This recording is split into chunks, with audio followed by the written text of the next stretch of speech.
De petites lueurs, trop à peine l'obscurité. Un ballet étrange, dans un silence presque total.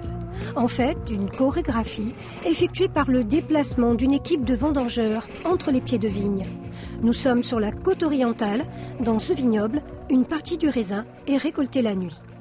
Il fait trop chaud, de plus en plus chaud. Été chaud et sec, de plus en plus. Et puis on entend les grillons. Ça fait 2 ou 3 ans qu'on pratique les vendanges de nuit.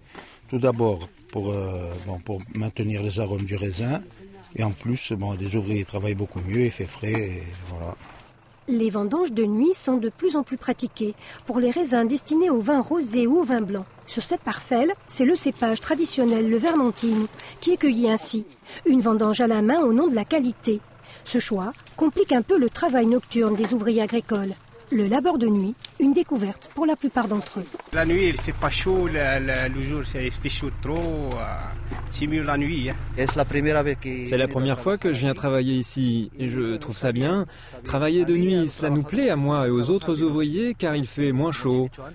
Il y a moins de fatigue, on travaille mieux et le temps passe plus vite.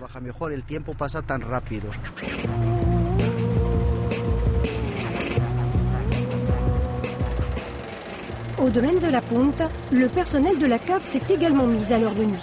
Pour réceptionner le raisin, trier les grappes, le vigneron et 3 salariés s'activent. À l'intérieur, la caviste, gestionnaire des cuves, prend le relais. Le vignoble n'est pas très loin de la cave. Ils mettent à peu près 1h30 pour acheminer le raisin jusqu'à la cave. Nous, ça nous laisse le temps, on arrive 3/4 d'heure après eux, on va dire, temps de préparer le matériel pour la réception de la vendange. Et les tâches se succèdent. Pressage des grains, test du premier jus pour évaluer ses potentialités aromatiques et son degré d'alcool. Au petit matin, nous avons laissé toute cette équipe à son travail pour retrouver d'autres vendangeurs. Histoire de nous rendre compte si le travail de nuit se généralise. 20 km plus au nord, des machines à vendanger sont effectivement en pleine action.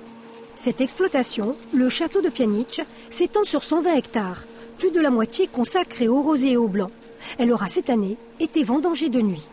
Effet de mode ou réelle nécessité, la réponse nous est donnée un peu plus tard dans la matinée par un autre vigneron, le tout nouveau président du comité interprofessionnel des vins de Corse. Aujourd'hui, la vendange de nuit permet de ne pas oxyder les vins, d'avoir une qualité aromatique beaucoup plus importante, parce qu'aujourd'hui, il faut savoir une chose, que le soleil, c'est très bien, mais ça oxyde et ça abîme un petit peu les raisins. Sur 328 000 hectolitres produits en Corse, la part du rosé représente 57%, contre 29% pour le rouge. C'était l'inverse il y a 30 ans. Même le blanc progresse légèrement. Un changement d'habitude de consommation qui a demandé une adaptation aux vignerons. Savoir évoluer est devenu le maître mot de la viticulture insulaire.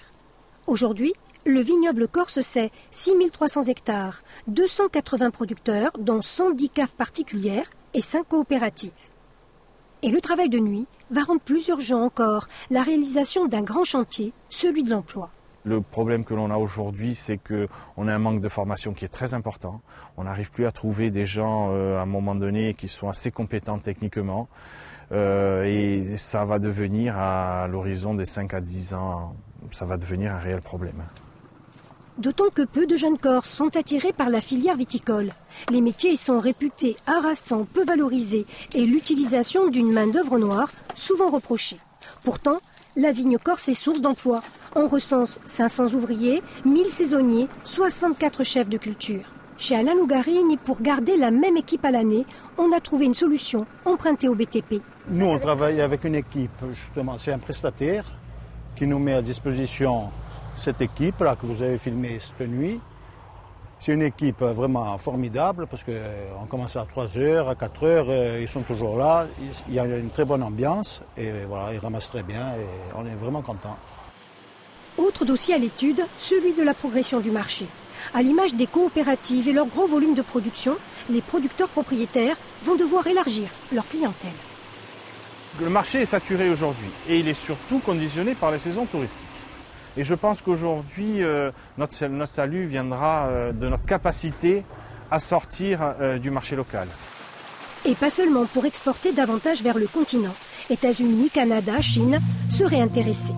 Mais pour l'instant, la préoccupation des vignerons est de terminer les vendanges. Dans les vignes, le travail va se poursuivre durant quelques nuits.